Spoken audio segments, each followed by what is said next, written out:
की 4 वेदानं 6 शास्त्रानं 18 पुराणानं सांगितलेलं मी माझ्या मनचं सांगत नाही. किती बाई तेल मीठ लावायला लागली आणि तेल मीठ लावलं की गोड लागते बरं. सहज सहज असं टाकत नाही तुला नाही. आणि शास्त्राचं पुराणाचं असं म्हणणं या ब्रह्मविद्या माणसाचं सत्पुरुषाच्या मुखातले ऐकलेले शब्द सांगतो. तुमच्यासमोर ब्रह्मज्ञान सांगितलं का अर्धे माणसं इथंच झोपले पाहिजे. दुसरं इकडं तिकडं काही सांगणार नाही उद्यापासून. नुसतं आणि नुसतं रामायण सांगायचं. अर्ध्या माणसानं नाही डुकल्या खाल्ल्या आपण जेवण तिथून सांगायचं. ते ब्रह्मज्ञान असतं ते काय म्हणते झोप लावतं. कारण माणूस असं होतं हत्तीला तो वरदान आहे. त्याच्या ठिकाणी जावायचो कीर्तनाच्या ठिकाणी जावायचो. इथं आल्यावरच ती एका कोपऱ्यातून चालू करते. अगोदर गेटवर येते. गेट पासून जर नाही कोणी सापडलं तर मागच्या कडीला प्रवेश करते. तिथूनच चालू होतं पुढच्याला धक्का द्यायला. तुला पार पुढच्या कडीला आधी आमचं महाराजाच्या लक्ष आलं वाटत्याच्या सांगणाराच्या ते म्हणते झोपी जाऊ नका. तिथून पुढे असं करावं लागतं. झोपी चाललंय तिला वरदान आहे आणि ती अशाच ठिकाणी येते ना. बरं चांगलंय ना आपल्याला अशी रात्रभर झोप लागत नाही गोळ्या खाऊन. तिथं आल्यावर झोप लागते का नाही. पण झोप घेण्याकरता का व्हायला पण धर्म म्हणपती 4 शब्द कानावर पडत येत आणि ते पवित्र होता येतं. या इथं मात्र मंत्र पटू आणि कैकेयीला सांगू लागली देव आपले स्वार्थ सिद्धी दैत्या ते मारिती महायुती दैत्य आपले हिताव बोधी देवाग्रासू पाहते. काही सावध होणं बाई म्हणले कशी झोप लागली तुला.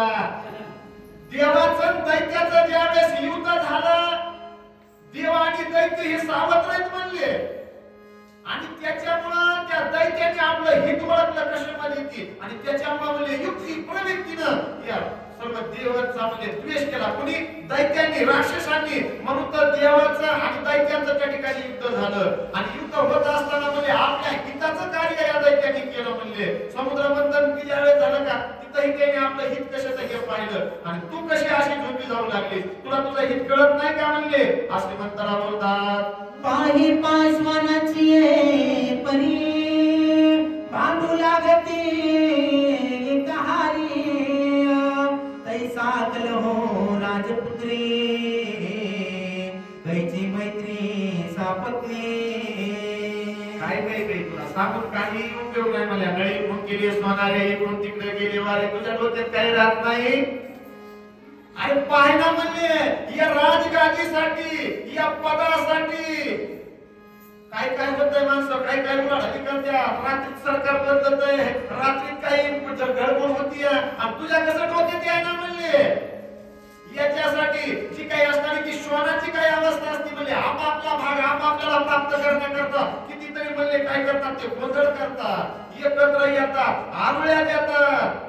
तुला एवढंही सांगून तुझ्या लक्षात येत नाही का. असं कैकेयीला पुन्हा मंत्रा बोलतात दीती देवाची सापत्न माता तिसी गरोदरा असता तिच्या गर्भाच्या करावया घाता इंद्र विनीत सेवा करे.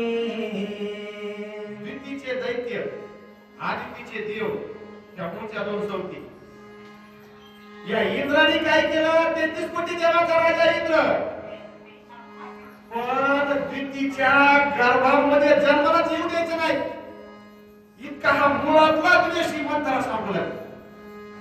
हे इंद्र म्हणला यांचा जर जन्म झाला तर हे आपल्याला सावत्र म्हणून आले पुन्हा आपल्याला वाटेकरी होतील म्हणून त्या गर्भावर प्रहार केला. म्हणजे इंद्रानं वज्र मारलं आणि तिथेच त्यांना संपवण्याचा प्रयत्न केला. ती बाई काही समजून सांगू लागली या बाई तुझी म्हणतीस का माझा राम तसा नाही सावत्र ते सावत्रच.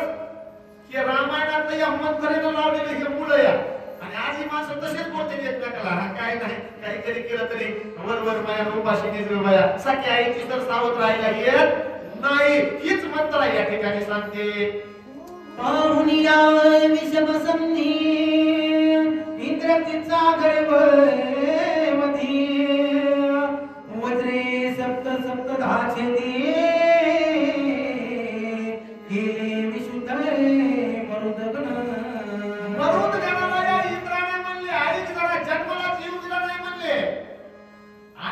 वज्राचा प्रहार केला गर्भावरती आणि शतचूर्ण केला तो गर्भ असताना बारीक तुकडे केले. म्हणून त्या ठिकाणी म्हणजे या मनुष्यजनांना त्या ठिकाणी जन्मालाच येऊ दिलं नाही का?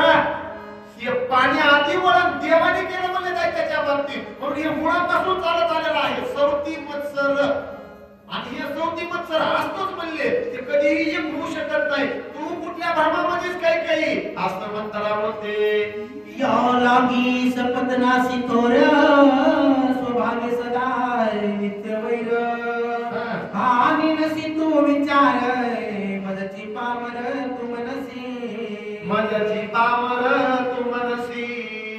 मलाच पामर म्हणू लागलीस, मलाच काय बोलू लागलीस. तू जरा विचार करणं म्हणले, हा जो सापत्नाची काही असणारी अवस्था असते का, सावत्रपणाचा जो काही गुण असतो का, याच्यामध्ये वैरत्वच भाव असतो म्हणले. तुझ्याच लक्षात येईना या, आणि म्हणून मी तुला पटवून सांगू लागले, हे पूर्वीपासून चालत आलेले परंपरा आहे. आणि मला तू पामर म्हणू लागलीस, मी तुझ्या हिताचं सांगते असं म्हणताना बोलू लागल्या. कोणी मंथरेची बोला, कैकईसी उल्हास झाला, राज्याभिषेक नव्हे भला, श्रीरामी धरिला दृढ द्वेष, श्रीरामी धरिला दृढ द्वेष. म्हटलं या बाईला, हिचं कार्य सफल झालं म्हणतं, याचं ऐकल्याबरोबर म्हणले बरोबर आहे. भगवान गुरुजींना सांगितलं, कोणती गोष्ट तीनदा पटवून सांगितली की एक वेळेस माणूस म्हणतो खरंच असंच होतं या. त्याच्यामुळं बघा, खोटं पटवून सांगितल्यावर ते खोटं पण पटतं या, पण ते रोज पटवून दिल्याच्यानंतर त्याच्यासाठी परमार्थाने तसं करावं लागतं. एक बाई जात असताना एक माता मावली आपल्या मांडीवर बाळ घेतलेलं होतं, आणि त्या माऊली उभा राहून बघत होत्या हे काय करते का त्याने. हे काय करायचं, ते टोपण घ्यायचं, त्याला पडत असताना ते दूध पाजायचं. ते पेत नव्हतं तरी एकदा झालं, दोनदा झालं, ते बाळ असणारा आम करायचं, रडायचं. त्याने बऱ्याच वेळ थांबलं, पाहिलं, पुन्हा पळत आल्या नाही. तुला काही कळतं का नाही? त्याला काय झालं, आणि ते लहान लेकरू ते पेत नाही, आणि प्रत्येक टोपण म्हणजे त्याच्या पोटावर धरते, त्याच्यात इतकं दूध त्याच्या पोटात जातंय का नाही, तू तिथं काय पाजते दूध त्याला. त्या माऊलीला परत उत्तर दिलं, ते म्हणजे हे मला कळतंय का, पण मला असं वाटतंय 10 टोपण याच्या पोटावर ठेवून पळत जर 10 थेंब गेले, 10 तरी थेंब याच्या पोटात जातील. हे पूर्ण टोपण त्या ठिकाणी काय करतंय म्हणजे सांडून टाकतंय, हे मला नाही माहिती आहे. पण हे 10 थेंब जर याच्या पोटात गेले तर याच्या शरीरासाठी ती एनर्जी तयार होईल. तसंच माझं माता मावलीला विनंती, लहानपणीच तुम्ही जर त्या बालकावर संस्कार केले का, इथं सांगून गेलंय, लहानपणी जर ती आपली येडी बाबळ साळली का शेतातली तर ती रामकाठ होती. आणि तिच्या जर म्हणली तर लहानपणी नाही का साळलं, तिच्यावर नुसते रुमणीच निघत येत बघा, नुसते रुमणी आडले तिडले, बरोबर आहे का. मग त्याच्यामुळे काय ती म्हणली, हे 10 थेंब एक नाही, 10 तरी थेंब 10 टोपणात त्याच्या पोटात जाणार आहे. तसं इथं जर आपण घेऊन आलो का, आज नाही कळायचं, उद्या नाही कळायचं, बरोबर का. आमचे तर महाराज म्हणले, तरणा भाग्यवंत नटे हरी कीर्तनात. हे माझ्याबरोबर वाचायला बसलेले गोवर्धन खोले गावताला, हे पत्रकार आहेत, पण रामायणाचा एवढा छंद आहे, काय आवाज बी गोड आहे त्यांचा. आणि तिथं म्हणलं का महाराज इथं रामायण या म्हणून, हे ध्यास लागला काय आता माणसाला, रामरसाची हे चवी आणि अनेक रस केली रचती ही अवस्था होती. माणूस कुठंही निघतो, काही विचार करत नाही, रात्र आहे का, दिवस आहे का, लांब आहे का, जवळ आहे का, अशी अवस्था लागण्याकरता आता आम्ही दोघं त्या ठिकाणी किंवा हे दोघं खोले, आम्ही काही 4 दिवसामध्ये 4 महिन्यामध्ये लगेच रामायण सांगायला लागलो. त्याला बेसमेंट काहीतरी मुळातलं मला काय सांगायचं, त्याच्याशी बेसमेंट पक्का असल्याशिवाय ही इमारतीचा कळस निघत नाही. आणि म्हणून म्हणले त्या ठिकाणी संत कृपा झालेली इमारत फळा आली, याच्यासाठी बेसमेंट पक्क करावं लागतंय. मात्र ही म्हणताना ते पूर्वीचे सर्व उदाहरणं देऊ या कैकेयीला सर्व काही पटवून सांगू लागली. राम ज्येष्ठाय भरत कनिष्ठाय, कनिष्ठासी राजपट, वचन न मानिये स्वय वशिष्ठ, तोही अतिश्रेष्ठ निज ज्ञाने. काय बोलली, तुझं खरं आहे सर्व, ते मला बी कळतंय. इथं एक बाबा बसलेला म्हणली, आमच्या कितीतरी पिढ्यापासून सूर्यवंशाचा कुलगुरू म्हणले, वशिष्ठ गुरु. आणि शास्त्राला पुराणाला मान्य होत नाही, आजही मान्य होत नाही. फारला मुलगा असेल तर बऱ्याचशा विधी करण्याचा अधिकार फारल्या मुलाला धाकट्याला करता येत नाही. म्हणून तसं म्हणले, हा वशिष्ठ गुरु साध्या नाही, सर्व अधिकारी आहे आणि या वशिष्ठ गुरुला हे मान्य होणार नाही. तू जरी म्हणलीस आणि जरी मी वशिष्ठ गुरुला म्हणलं नाही माझ्या भरताला राजगादी द्या, तरी हे वशिष्ठ गुरु मान्य करणार नाहीत. ते सत्य नाही, श्रेष्ठ आहे आणि त्यांचा शब्दही कुणी उल्लंघन करणार नाही. ही फार मोठी अडचण आहे. असं काही माता मंथरेला बोलू लागल्या, जरी म्या राजा वश केला तरी वसिष्ठ नायके माझ्या बोला, कनिष्ठा राज्यपट वहिला नाही बोलिला शस्त्रार्थे. शास्त्र पुराण हे सर्व माझ्या पुढे हे वशिष्ठ गुरु ठेवतील मंत्रा आणि जरी मी माझ्या भरताला राजगादी मागितली तरी हे वशिष्ठ गुरुला पटणार नाही. हे पुराव्यासहित मला त्या ठिकाणी काय दाखवतील की श्रेष्ठ असल्याच्या नंतर, ज्येष्ठ असल्याच्या नंतर कनिष्ठाला राजगादीवर बसता येत नाही असं म्हणून वशिष्ठ गुरु त्या ठिकाणी आडफाटा आणतील, अडथळा आणतील असं काही मंत्रीला सांगतात. वसिष्ठ सांगेल शस्त्रार्था तेथे काय करील दशरथा, अटक पडलिया विदुक्ता राज्य भरता देवी पावे, राज्य भरता केवी पावे. कसं माझ्या राजा भरताला राजगादी मिळते. अरे हा वशिष्ठ गुरुने जर हे शास्त्र पुराण माझ्या पती परमेश्वराच्या राजा दशरथाच्या समोर ठेवलं, ते राजा दशरथ म्हणजे एक शब्द ओलांडायचे नाहीत ना. आणि किती मोठा अडथळा आहे म्हणताना, आणि कसं पण भरताला राजगादी मिळणार काय तुम्ही ती युक्ती सांगायची म्हणली, मला तर पुढे काही मार्ग दिसत नाही असं बोलू लागल्या. मंथरा सांगे कैकैसी जरी तू माझा बोल करीसी, राज्य साधीन भरतासी क्षणार्धीसी मी एका क्षणामध्ये तुझ्या या कार्याचं, तुझ्या या सर्व असणाऱ्या म्हणजे गोष्टीचा मी उपाय सांगते. पण माझे बोल, माझे शब्द ऐकले पाहिजे. काय करावं, कोणाचं हित सांगायला. इथं काही लोकांना बरेच माणसं कसं म्हणतात, ज्याचं करावं भलं तेच म्हणतं माझं खरं. ज्याला आपण हिताचं सांगायला जावा, चांगलं सांगायला गेलं की माणसं टांगा घेते. तर मला झालंय तसं. मी आज तुम्हाला बोलायची कोणी सवत म्हणता होती, सवय कोणची तिची शास्त्र कोणाला जायचं सांगायचं. मी असं पूर्ण कुठंतरी म्हणलं त्या ठिकाणी गळ्यात माळा असावी, तुळशी माळ गळा, गोपीचंदन टिळा, हृदय गळवळा वैष्णवाचा, आवडे देवासी तो ऐका प्रकार, नामाचा उच्चार रात्र दिवस. बरे का घालायची गळ्यामध्ये मला सांगा तुम्ही, त्याचा काही महात्म्य असतं, याचा पुरावा बी आहे. गळ्यामध्ये माळीमध्ये 108 मध्ये कशामुळे सांगा बरं. माळीमध्ये 108च मध्ये का? मला एक जणाला प्रश्न विचारला, तुम्ही काय सांगणार, किती तर माझी मूर्ती बंद पडली, त्यामध्ये बंद झालं आणि आज ते एक जण भेटलं का चांगल्याची मूर्ती बंद करते. त्यामुळे मला नाही सांगता येत टाकायची तुम्ही म्हणायचं म्हणा काय असतं रामायण सांगता तुम्ही. बाकीच्या माणसाला त्या लवकर उत्तर म्हणले माळीमध्ये 108 मध्ये कशामुळं डोक्याचं चांगलं जमलं, जरा थांब सांगा मला लवकर. मी म्हणलं तुझ्या मालकीला किती खोडी, किती नक्की तुझ्या मालकीकडून. तो मला 36.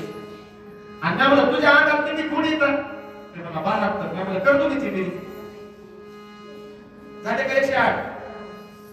या दोन्ही गोष्टी ज्यांना आतमध्ये घातल्या याच्यावर ज्याने विजय मिळवला, आपल्या 72 खोडी ज्याला त्या ठिकाणी कंट्रोल मध्ये ठेवल्या आणि आपल्या त्या ठिकाणी असणाऱ्या पत्नीच्या जे काही 36 नखरे आहेत हे ज्यांनी अवगत केले, सांभाळून घेतले, एकत्र केले, कुठे त्याचा उमग नाही, सर्वांवर विजय मिळवला. म्हणून हे 108 म्हणजे एक. त्याच्यानंतर दुसरं उत्तर आहे की 108 तीर्थाचं पाणी, 108 तीर्थाचं स्नान होतंय. गळ्यात जर तुळशीची माळ असलेली एका मनीचं पाणी जर आपल्या शरीरावर पडलं तर, नाही आमच्या माऊलीनं सांगितलं तुळशीची या वृक्षा दुरुनी न टाके पाण्याचा जलाचा त्या ठिकाणी निर्मल्य शिंतोडा. आणि द्राक्षाच्या वेळेला दुधाची घाली, द्राक्ष लावल्यावर त्याला जर घड आले तर माणूस त्याच्या पोटाला दूध देऊन घालायला बसताय का, द्राक्षाचा घड यायचा या. पण तुळशीवर लांबून सध्या आपण पाणी शिंपडीत नाही. आणि तुळस दारामध्ये ज्याच्या आहे त्याला शास्त्र पुराण सांगतं या, ज्याच्या दारामध्ये तुळस नाही की माझ्या मनचं सांगत नाही, मी बाबा सांगितलं या, ते घर नाही म्हणले, मग त्याला स्मशानाची उपमा दिली. बघा दारामध्ये तुळस असावा. आमच्या सध्या बरेच महाराज आहेत, आमच्या परिवारात असेल आम्ही ज्याच्याकडे तुळस आहे किंवा माळकरी त्याच्याकडे पाणी पितो, त्याच्याच घरचा चहा पितो. म्हणजे बरं आहे का काय लागते त्याला, पण ते भितडामध्ये तुळस प्रदक्षिणा करता येऊ नाही, पाणी वाचता येऊ नाही. ती म्हणली माझा बोल फक्त तू ऐक, तुला याच्यातून युक्ती काढते आणि तुझ्या भारताला मी राजगादी मिळवून देते. कै कै बोले पुढाती कोणी युक्ती राज्य भरती साधीशील ते उपपत्ती यथा निवृत्ती मज सांगे. मंत्रा लवकर सांग ना म्हणले. मग कशामुळे जवळ ठेवले? तुझ्या लक्षात आली तुला युक्ती माहिती तर लवकर सांग. ज्या युक्तीनं माझ्या भारताला अयोध्येचं राजगादीपद प्राप्त होतंय ती युक्ती तू लवकर सांग, यथा निवृत्ती सांग, सविस्तर सांग अशी विनंती मंथरेला करू लागल्या. वसिष्ठ वामदेवा ऋषी राज्यमानीतील भरतासी ते तुझा युक्ती आहे कैसी यथार्थीसी मन सांगे. ऐक म्हणले मंथरा, पण अशी युक्ती सांग वसिष्ठ गुरुला मान्य झाली पाहिजे, विश्वामित्राला मान्य झाली पाहिजे, वामदेवाला मान्य झाली पाहिजे, जाबाली ऋषीला मान्य झाले पाहिजे, कश्यप ऋषीला मान्य झाले, सर्व ऋषींना मान्यता दिली पाहिजे. अशी युक्ती पाहिजे म्हणले. नाही तर उगा काहीतरी मंच मंडळाला सांगू नको म्हणले तू. तसं की सर्व असणार ऋषींना मान्य झालं पाहिजे आणि माझ्या भारताला राजगादी मिळाली पाहिजे असं काही काही मंथरेला बोलतात. मंथरा बोले आपण तुझे तुझ नाही आठवण राये करुणी भाष प्रमाण दोन वर पूर्ण दिधले. काका का सांगावाला मला तुला आठवतं का काय म्हणल्या? अरे कितीतरी वर्षापूर्वी तू तुझ्या पतीकडून राजा दशरथजीकडून 2 वर मागून घेतलेली त्याचं तुला स्मरण आहे का म्हणले बाई? कोण सांगती? दाशी शिविका होती पण मालकिनी बरोबर किंवा त्या ठिकाणी या काही बरोबर काय काय घडलेले सर्व लक्षात होतं मंथरेच्या. आणि या मंथरेला सर्व बुद्धीला चालना द्यायला एक बाबा तिच्या अंतःकरणामध्ये विराजमान झाला होता. आणि मंथरेचं बोलणं पटण्याकरता पुन्हा यानं याच्यामध्ये प्रवेश केला. या हृदयीचे त्या हृदयी घातली अशी अवस्था या मुलीची झाली होती. कारण गळाभेट जोपर्यंत झाली नाही तोपर्यंत विकल्पाला प्रवेश करता आला नव्हता. विकल्पाचा प्रवेश झाल्याबरोबर कैकेयीला सर्व या मंथरेच्या गोष्टी आठवू लागल्या, पटू लागल्या, कळू लागल्या आणि म्हणून म्हणल्या तू काय केलेलं 2 वर मागितलेले कोण सांगतात? ते 2 वर रायापासी मागावे संधीसी एके राम वनवासी एके भरतासी राजपद. किती सोप आहे, किती सोप आहे म्हणली. तुला कळतं का काही तुझ्या हिताचं तरी सांगावं म्हणली तरी तुझ्या लक्षात येत नाही. तेच 2 वर आहेत ना, ते 2 वर या संधीशी आता या वेळेला तू मागून घे. एका वरानं भरताला राजगादी आणि दुसऱ्या वरानं प्रभू रामचंद्राला रामाला वनवास. किती परिपूर्ण होतंय. कशी चौकोपरी हिट म्हणली जशाला तशी व्यवस्थित जागेवर आणि तरी तुझ्या डोक्यात येईल असं म्हणताना बोलतात. पूर्वदत्त मागता मासी काही न बोलवे वसिष्ठासी नेदी न मनवे दशरथासी निज भाग्यसी कुंतला निज भाग्यसी कुंतला.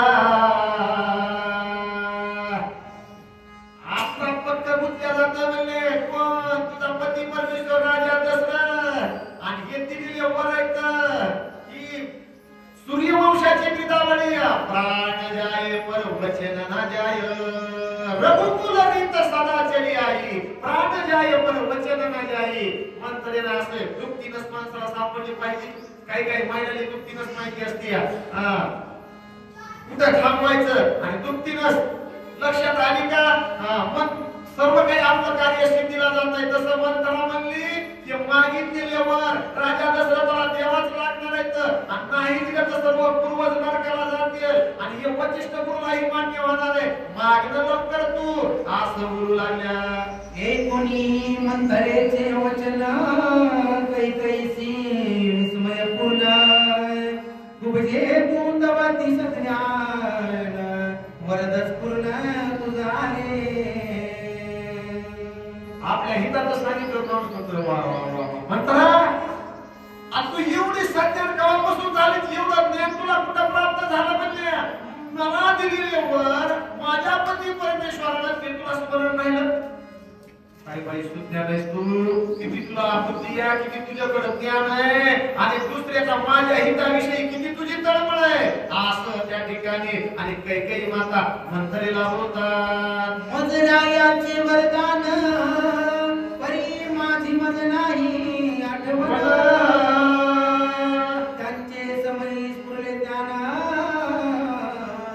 अति सज्ञान तू खूपजे, अति सज्ञान तू खूपजे. किती सज्ञान आहे बाई तू, किती किती असणार तुझ्याकडे ज्ञान आहे. माझ्या पतीनं मला दिलेले 2 वर मला त्याचं स्मरण नाही, आठवण नाही आणि ते तो लक्ष ठेवलंस. खरोखरच तू सज्ञान आहे, खरोखरच तू चतुर आहेस, खरोखरच तू बुद्धिमान आहे आणि माझ्या हिताकरता मला दिलेल्या 2 वराची आठवण तू करून दिलीस असं कैकेयी पुढे बोलू लागल्या. मंथरा म्हणे कैकैसे तुझे निविजयो दशरथासी, हात घातला रथाकासी गैरी दुखासी सावले. आणि वर काय तुला आशे भेटले का म्हणले पती परमेश्वराचा काय वाढ घेऊन राजा दशरथजी इंद्राबरोबर त्या ठिकाणी इंद्राला सहाय्य करायला गेलते, शुक्राचार्याबरोबर युद्ध करायला गेलते. त्यावेळेस या बाईनं काय केलं होतं, त्या हाताचा हात उमळला आणि त्याच्यामध्ये हात घातला कैकेयी आणि ते चाक पडू दिलं नाही. म्हणून राजा दशरथजीला विजय प्राप्त झाला होता आणि म्हणून प्रसन्न होऊन राजा दशरथजी म्हणले होते, कैकेयी मी प्रसन्न नाही म्हणले, तुझ्यामुळे मला विजयश्री प्राप्त झाली, मग तुला काय मागायचंय ते. त्यावेळेस कैकेयी म्हणली मला 2 वर त्या ठिकाणी मला मागायचंय, पण हे रिकाम्या जागा ठेवायचंय, मी वेळ आले की ही मागून घेणार. मला फार मोठा शब्द दिलेला अवघड असतोय. आता काय नाही, आता काय सध्या घडत नाही, पण पुढच्या संक्रांतीला बघतो चांगली असणारी साडी घेण्याचं. तो शब्द दिला का बाई नादच लावून बसती, ती म्हणती म्हणला होतात ना काय बा या घराला आले तसे असंच असं म्हणतात का नाही.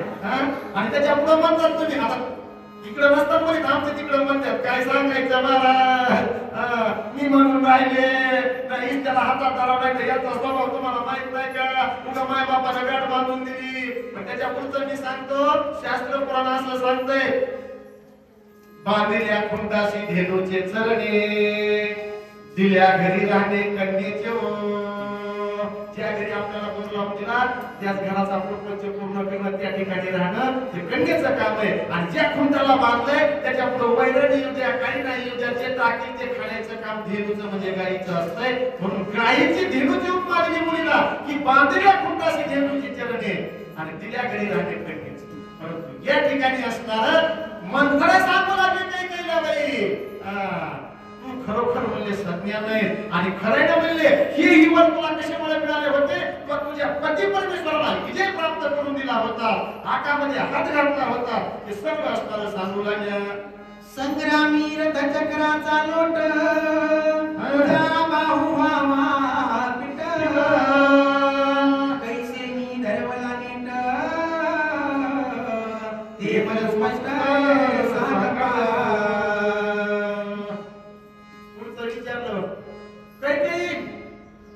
तुला 2 वर मिळाले होते म्हणले, पण त्या हातामध्ये हात घातल्यावर तुझा हात कसा मोडला नाही, तो पीठ कसा झाला नाही, मुरून कसा पडला नाही, कसं काही झालं शक्य. त्या चाक फिरत असताना हाताचा आणि तुझा हाताला काही विजा झाली नाही, तुझा हात साबित राहिला, ते काय कारण आहे तेवढं तो मला सांग असं मंथरा कैकेयीला विचारू लागल्या.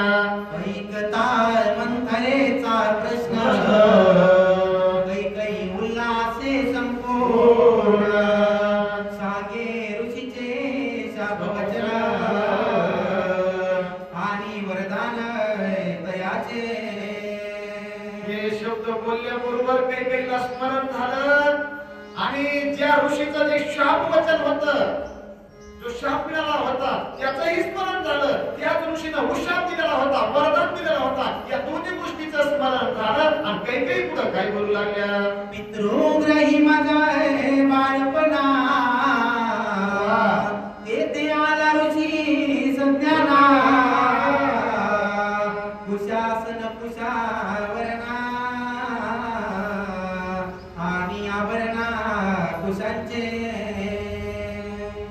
धर्माच्या काड्याचं आसन करून बसणारे ऋषी बालपणी लहानपणी माझ्या वडिलांच्या घरी मी असताना कैक राजाची कन्या कैकेयी आणि त्या ठिकाणी म्हणजे त्या ऋषीचं आगमन झालं आणि ते काय करत होते कुश आस्तारण करून धर्माच्या काड्याचं आसन तयार करायचं त्याच्यावर बसायचं साधना करायची अशी साधना त्या ठिकाणी म्हणजे दुर्वासा ऋषी होते ते आणि त्या दुर्वासी ऋषीची साधना लहानपणी माझ्या त्या पित्याच्या घरी करत असताना माझ्याकडून काय घडलं व्रत जटिल आहे रोमांचिता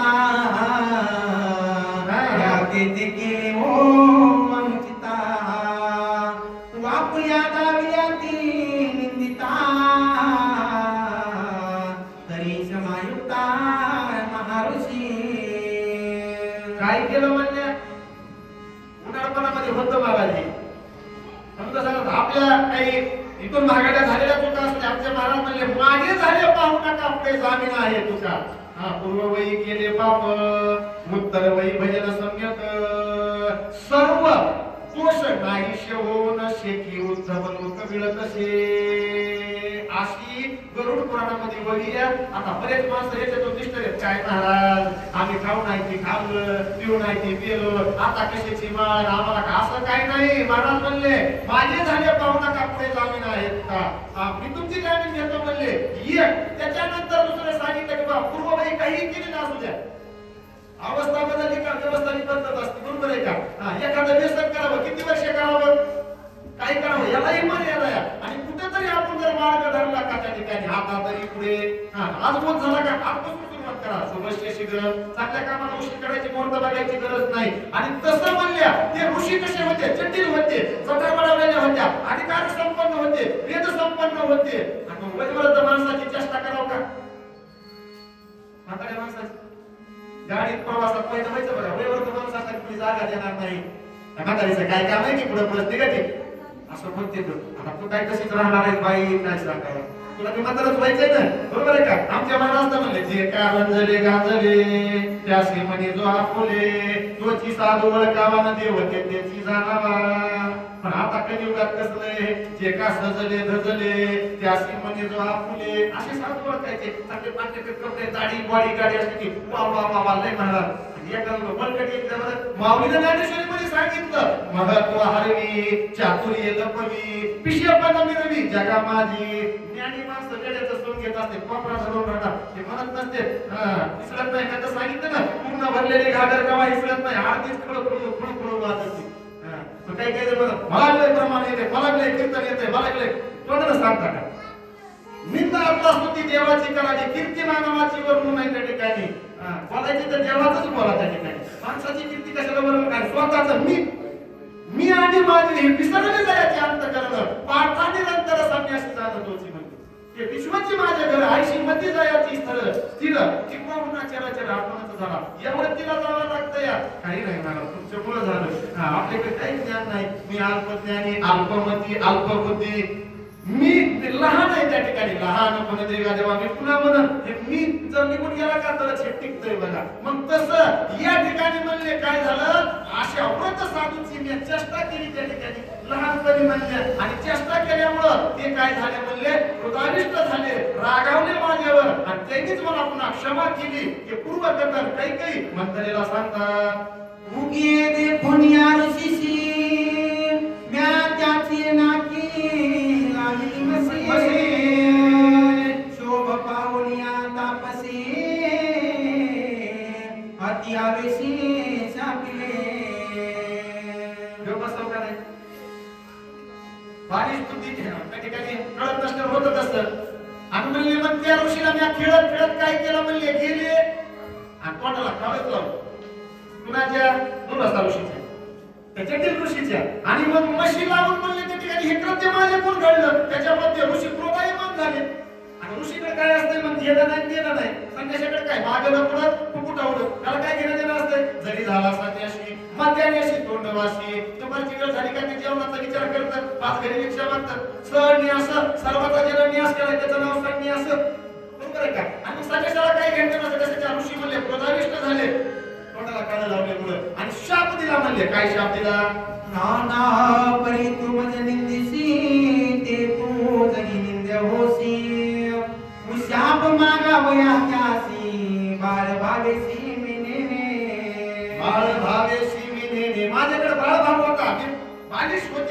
ठिकाणी आणि मला एवढं असणारी सज्ञान बुद्धी नव्हती म्हणून म्हणले मला हेही कळाना त्या ठिकाणी.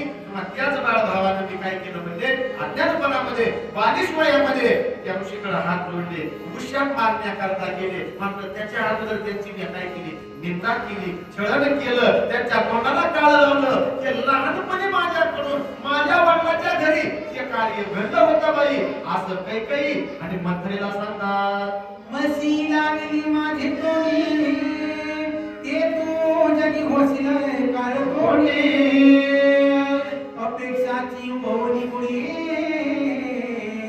नित्यत्व रोकडी नांदशील निंद्यत्व रोकडी नांदशील.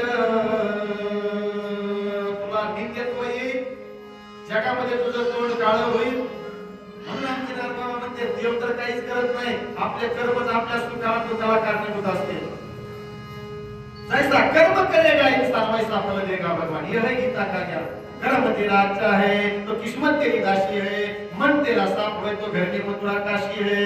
केले कर्म झाले त्याची भोगा आले आणि उपजले मेले आयशे किती. आपलंच कर्म आपल्याला भोगावं लागतंय बाई. माझ्याकडून या ऋषीची अशी अवस्था घडली, मी निंदा केली, त्यांच्या तोंडाला काळं लावलं, ऋषी रागावले माझ्यावरती, कोपा यमान झालं, मला शाप दिला. हे पुरी तू काय होशील म्हणजे पुढे चालून सगळ्या जग तुझी निंदा करेल, तुझ्या तोंडाला काळं लागल, तुला आपिस त्या ठिकाणी प्राप्त होईल.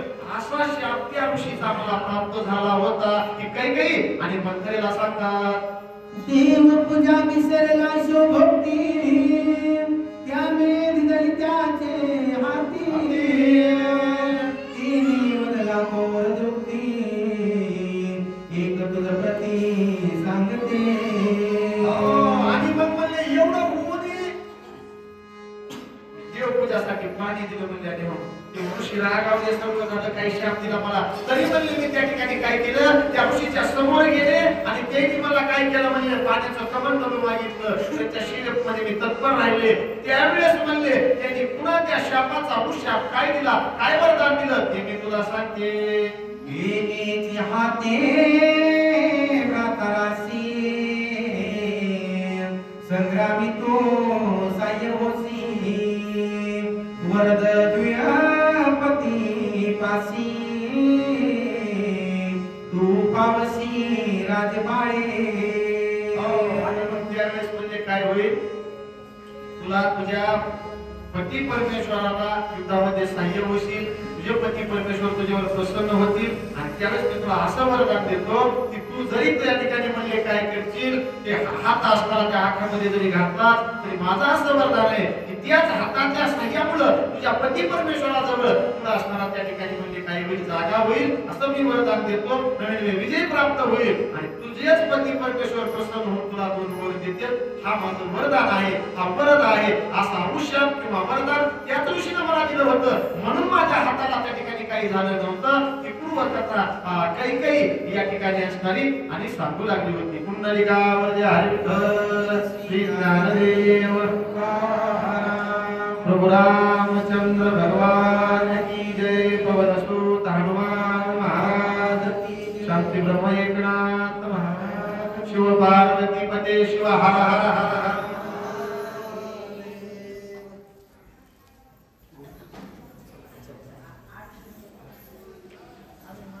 राजा राम राम राम सीता राम राम राम.